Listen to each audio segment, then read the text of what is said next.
ओम गणपते नमः। आप सभी का आपके अपने चैनल पर बहुत बहुत स्वागत है। आज इस वीडियो में हम कार्तिक मास महात्म्य कथा अध्याय 14 का रसपान करेंगे। वक्रतुंड महाकाय सूर्यकोटि समप्रभा निर्विघ्नं कुरु मे देव सर्वकार्येषु सर्वदा। कार्तिक मास का आज लिखूं 14वां अध्याय। श्री हरि कृपा करें, श्रद्धा प्रेम बढ़ाए। तब उसको इस प्रकार धर्मपूर्वक राज्य करते हुए देख देवता क्षुब्ध हो गए। उन्होंने देवादिदेव भगवान शंकर का मन में स्मरण करना आरंभ किया। तब भक्तों की कामना पूर्ण करने वाले भगवान शंकर जी ने नारद जी को बुलाकर देव कार्य की इच्छा से उनको वहां भेजा। शंभु भक्त नारद शिव जी की आज्ञा से देवपुरी में गए। इंद्रादिक सभी देवता व्याकुल हो शीघ्रता से उठ नारद जी को उत्कंठा भरी दृष्टि से देखने लगे। अपने सब दुखों को कहकर उन्हें नष्ट करने की प्रार्थना की। तब नारद जी ने कहा, मैं सब कुछ जानता हूँ, इसीलिए अब मैं दैत्यराज जलंधर के पास जा रहा हूँ। ऐसा कहकर नारद जी देवताओं को आश्वासित कर जलंधर की सभा में आए। जलंधर ने नारद जी के चरणों की पूजा कर हंसते हुए कहा, हे ब्राह्मण, कहिए आप कहाँ से आ रहे हैं, यहाँ कैसे आए हैं? मेरे योग्य जो सेवा हो उसकी आज्ञा दीजिए। नारद जी प्रसन्न होकर बोले, हे महाबुद्धिमान जलंधर, तुम धन्य हो। मैं स्वेच्छा से कैलाश पर्वत पर गया था, जहाँ 10,000 योजन में कल्प वृक्ष का वन है।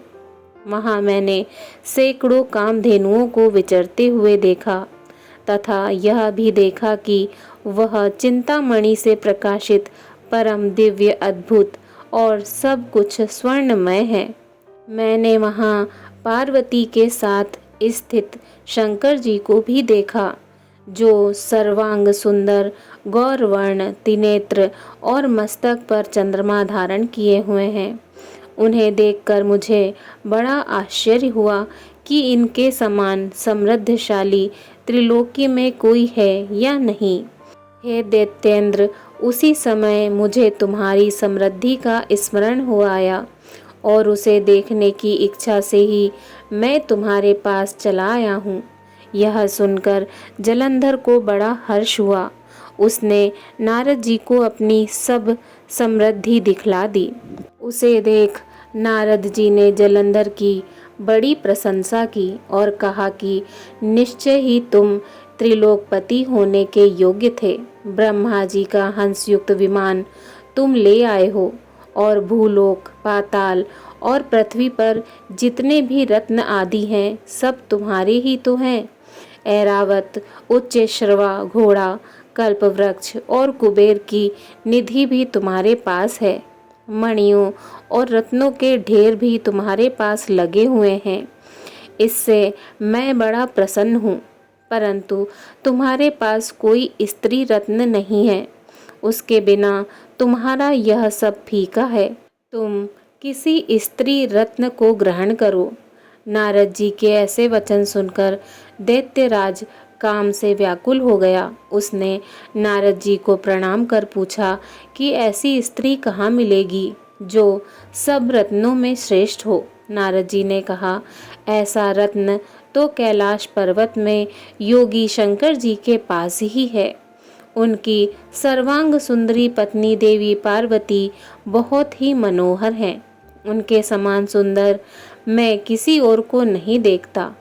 उनके उस रत्न की उपमा तीनों लोकों में कहीं नहीं है। देवऋषि उस दैत्य से ऐसा कहकर देव कार्य करने की इच्छा से आकाश मार्ग में चले गए। कार्तिक मास महात्म्य 14वां अध्याय संपूर्ण। बोलिए भगवान श्री हरि विष्णु जी की जय।